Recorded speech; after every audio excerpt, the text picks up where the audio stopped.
relation at any time in their lives. And AFib is linked with a 5 times greater risk for stroke. Wouldn't it be better to know? Yes, it would. Commit to regular checkups. And if your heart is sending a message, listen. Visit heart.org/AFib awareness today and learn more about lowering your risks and living your healthiest life. Brought to you by the American Heart Association and the American Stroke Association. In celebration of Black History Month, UNCF salutes HBCUs. Each year, UNCF awards more than 10,000 scholarships and helps 60,000 students build better futures. Go to uncf.org/Philadelphia to donate. Remember, a mind is a terrible thing to waste. Spend your lunch with Steph Renee and the Reverend Al Sharpton. We are 900 AM WURD Philadelphia and 900 AM WURD.com. Pennsylvania's only Black-owned talk radio station. This is Stephanie Renee welcoming you to our second hour of today's TGIF edition of The Mojo, which means we are preparing to have our weekly conversation with Mike D of Reelblack here on Reelblack Radio, and it is time for our Power Up Song of the Day. You know, on Fridays I try to do soundtrack music in order to set the stage for our conversation about all things film, TV, and other good things going on in the world of culture and Black folks. And so to kick us off on today's episode, we are going to the soundtrack of Biker Boyz. There's this whole conversation about how what we identify as the sort of hot things that are going on in our society expand to a larger conversation about what's happening in our world and with our folks, and creating these fictional spaces that exist in the world of film and television and apply it to what we're dealing with on the ground at home. So this particular film was one where there are plenty of bike clubs. Philadelphia has plenty of them as well, but it wasn't something that we had in our everyday conversation until this film came out and we began to explore more of what it meant to be a part of these motorcycle clubs and the culture that surrounds it. So from the original movie soundtrack of Biker Boyz, this is one of my favorite singer-songwriters on the planet, David Ryan Harris, with a song called Don't Look Down, today's Power Up Song of the Day.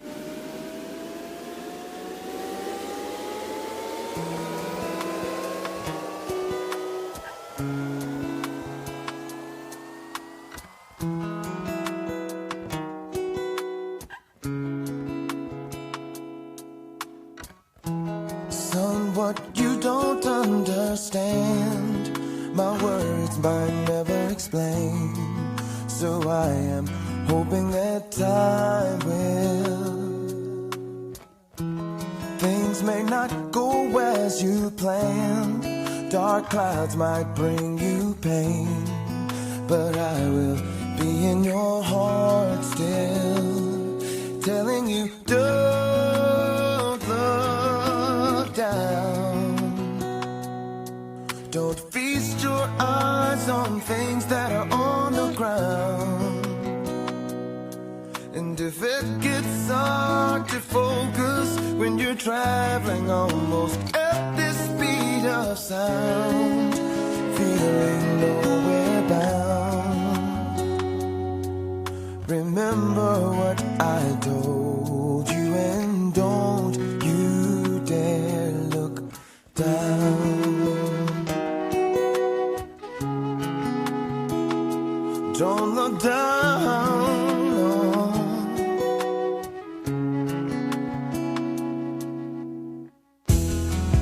No father wants his son to repeat the wrongs that is done. I want you to get it right, child. I won't always be here for you, so to yourself always be true. And if you get lost, you sure in a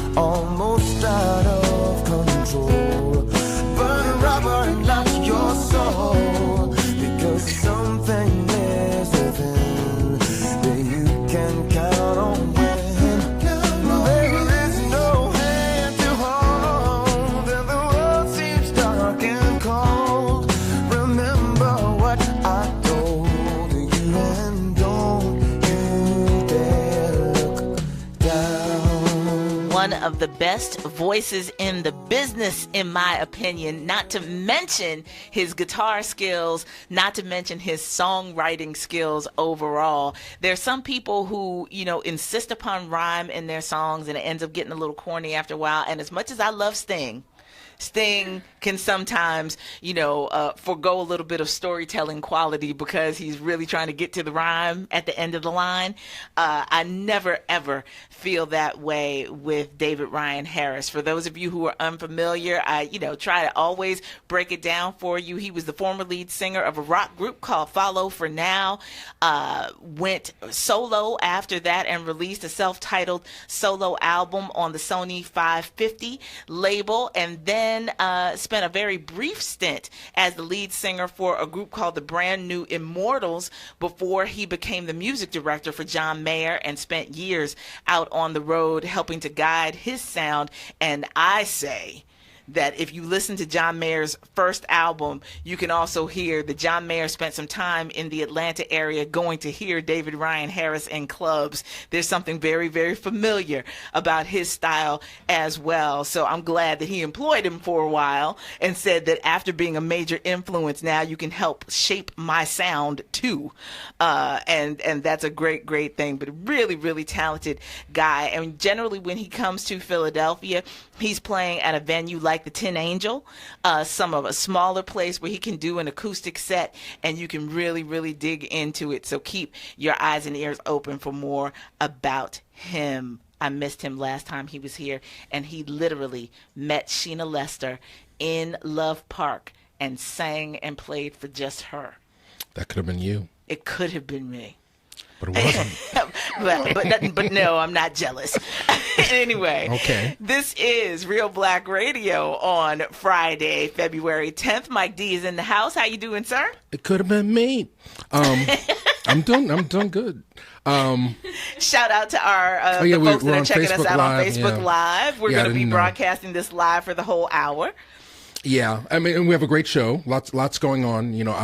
We'll talk about James Baldwin's movie that's out now and our event tonight. Yes. And then later on we have Skye Dennis, who's calling in. His movie is out now on DVD. Excellent. And then we have a guest on. Yes, we have a guest on the line with us now. For those of you who are concerned about the future of PBS because of some announcements from the Trump administration about slashing funding for a lot of the programs that we have taken for granted in our cultural community, then right now is the time for you to soak as much of it in as possible. And we are celebrating the beginning of season 2 for the PBS series Mercy Street. And joining us now on the line is one of the stars of that show, as well as plenty of other wonderful films and TV programs, Patina Miller. Welcome to WURD. Hi guys, how you doing? Very well. Doing big things. How are you doing out there? Where are you calling from? So good.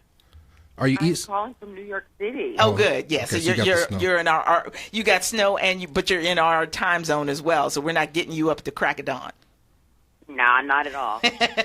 Well, we are glad to have you on the air with us, especially as, season 2 of Mercy Street is officially underway. Last season, we got a chance to talk to McKinley Belcher about his role and kind of bring, for those people who perhaps didn't tune in, aren't familiar with the series, let us know what Mercy Street is all about. Well, Mercy Street is an original PBS drama that's set in a Union hospital during the Civil War. And basically the season, it just explores the life of doctors, nurses, and African-Americans who were called contrabands, which were former slaves who escaped to the Union lines. And it basically tells the lives of how all of their lives intertwine at Mansion House and the events that happened at the height of the Civil War. Right. And your character isn't an individual just in terms of a real life story that has manifested itself in the plot. Yours is more of a composite of several people's real life stories that they've sort of drawn together in order to give your character life on the screen. Oh, yes. So my character is a composite of Harriet Tubman, Sojourner Truth, and more prominently Harriet Jacobs. I mean, talk about 3 powerful historical black females. Great. I mean, I loved every second of being able to embody all of those women. Yeah, no, I've caught up with the first 2 episodes. They're on, I guess, Amazon Prime and on some on-demand stuff. It airs on. It's currently in production. It's airing on PBS now as we speak. So, but I understand episode 3 is where Charlotte Jenkins really comes into her own. Yeah, I mean, Charlotte has been brought. Basically, she's not brought. I mean, she took it upon herself to come down. She knows what's happening in Alexandria, and she knows that all of the contraband's there. She was once a runaway slave herself, and she's educated, and she's an abolitionist, and, she takes it upon herself to go down there and educate her people because she knows that where they are now, they're not getting that. And in order for them to move forward and to be able to really enjoy what freedom is, they need to be armed with education and really just knowing about themselves. And there are also a lot of sick people as well. There was a huge smallpox outbreak that no one wanted to pay attention to. And it was as simple as basically quarantining people off and giving them aid. And at that time, doctors and the nurses at the hospitals didn't really want to really be around all of those slaves. Yeah. So she was their only help. And, and the reason why I think this is wonderful is that, Mike and I have a lot of conversation around themes that are playing themselves out on film and television and how actors are throwing themselves into these roles, and particularly these period pieces, because they're so significant. I'm a DC native, so watching Mercy Street is always instructive for me because I think about what drew my ancestors to all convene in DC right around the same time, just a little bit after the setting of this particular show. And the fact that McKinley's character's last name is Diggs, which is also one of my family lines, always makes me feel very much drawn into the conversation of what's going on here. How do you feel about this Reconstruction period piece falling into kind of the focus that we've given on what the Civil War did to the United States and elevating the story of these African Americans that were significant to this time in history? Well, I mean, honestly, I can think back to history because I've always been a history buff. And what I've always, what I'm learning now and basically what I love about PBS is that with the factual and all the historical elements of the show, I didn't really learn as much as I thought I would learn about slavery and the Civil War. And so contrabands and what that all meant at that time was kind of something that I didn't really know that much about. And I would ask my friends, well, do you know about the contrabands, like what that is? And a lot of them didn't really know what that was. So I'm really proud that PBS is really bringing to the forefront these people's lives. It wasn't just, they were in slavery and then they weren't in slavery. It was a very difficult time period where the slaves, just to be free, had to go through so much. A lot of them died of really simple things like diseases that could have been helped had people just reached out and sort of tried to help, Right. And to have these women, to have these, this black woman and this black man taking it upon themselves to do that, to stand up for their people in a sense. And, if no one was going to do it for them, they were going to do it. And that's very powerful. And, it meant a lot to be able to portray those people, who would put themselves aside. My character, who was a former slave, she's coming down as an educated woman by herself, the danger that could have presented itself, but she did not care. She's not afraid to speak her mind, in these situations. And it just made me feel very proud to be a black woman and proud to read about my history and proud of all those women that came before me and men that really paved the way for me to kind of have the life that I have now. Yeah, absolutely. Absolutely. And Patina, we're talking to you. I mean, you won a Tony Award, for Pippin, and making the transition from stage to screen. You've been very fortunate. You're in quality stuff like Mercy Street and Madam Secretary. Yes. I mean, what in terms of picking roles or roles coming to you, what do you look for? Well, for me, it's all about messaging and what the character is saying. I want to be a part of something that's kind of educational, not kind of educational. I want to be part of positive, strong things. You know, I want to feel invested. I want to do projects that I can invest my whole heart into, and projects that I think really set out a certain message of positivity and of hope. And, you know, me, when I'm looking for roles, those are the roles that I'm drawn to. Awesome. Now, on Madam Secretary, I mean, I know we have a lot of fans of that. You played the press coordinator. So I'd be remiss not to ask you, what do you think of our current presidential press coordinator? Mm-hmm. As I look into our Facebook Live camera and go, As a performer, would you ever draw from that in terms of your character? Not to put you on the spot or anything. Not to put me on the spot, but I think Daisy sort of speaks her mind in a way. Daisy speaks her mind, but she also stands for what she believes in, and she'll never say anything that she doesn't believe in. Mm-hmm. And she's strong in that sense, and she's not going to get up and do anything that she doesn't believe in. So I'll just say that. Fair enough.